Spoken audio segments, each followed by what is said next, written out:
Assalamu alaikum. With correct use of modal verb, lecture 3. This is Faiz Mahmood. Today we will learn some more about the modal verb and semi-modal verbs. Ought to. Ought to usually is followed by to, but we do not use to in interrogative sentences. In simple sentence, you ought not to cook vegetable so long. Negative statement. We ought to pick him soon. Oughtn't we? Oughtn't we? Interrogative, we have not used to with this expression. Ought is not followed by to here in this example. We ought to think what we are doing tomorrow, shouldn't we? This is a very wrong expression, and often we have seen in writing and speaking. Ought should be followed by ought in a tag question. But here should not we have been used. So this is a wrong expression. We ought to think what we are doing. The tag question should be oughtn't we? This is the right expression. Did we ought to be leaving soon? Didn't we? Ought. Again, once again, we thought that did is the main verb. But here we are using modal verb. So modal verb should be in the tag question, oughtn't we? This is the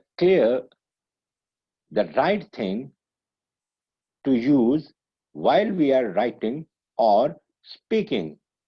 If we have used some modal verb in a main sentence, the tag question should be with the modal verb, not with other verb.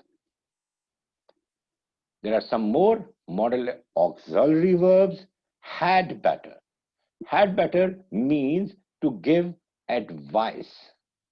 When you are going to advise someone about something, you use had better.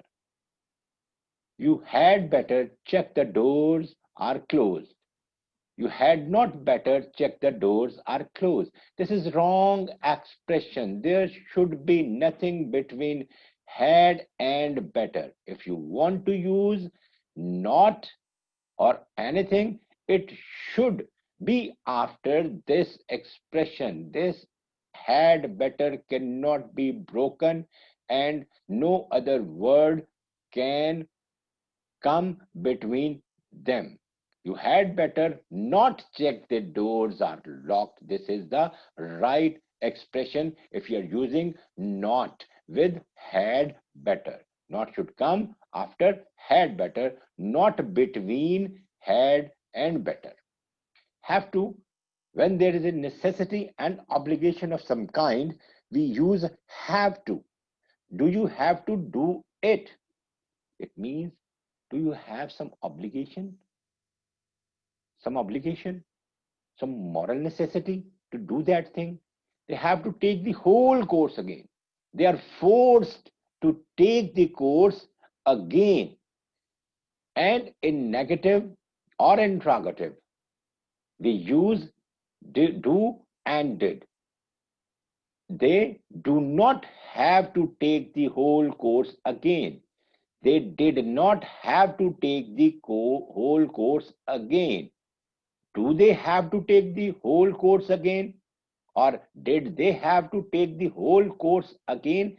This is the right thing to make negative and interrogative expressions, as we have explained that this is the one of the problems, how to make negative and interrogative statements with these modal verb.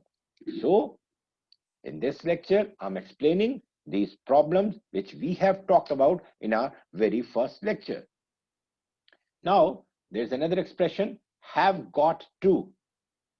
Some people use this expression. It's a pure modal auxiliary, actually, have no form. If you are using have as a modal auxiliary, you it may not have any form, like use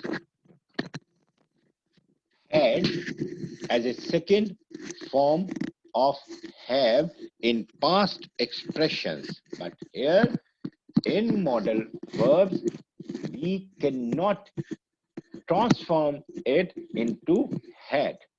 We refer to them for present or future expression. When we are talking about present or future expression, we use this expression. I have got to solve this problem soon. I will not use I had got to solve this problem soon.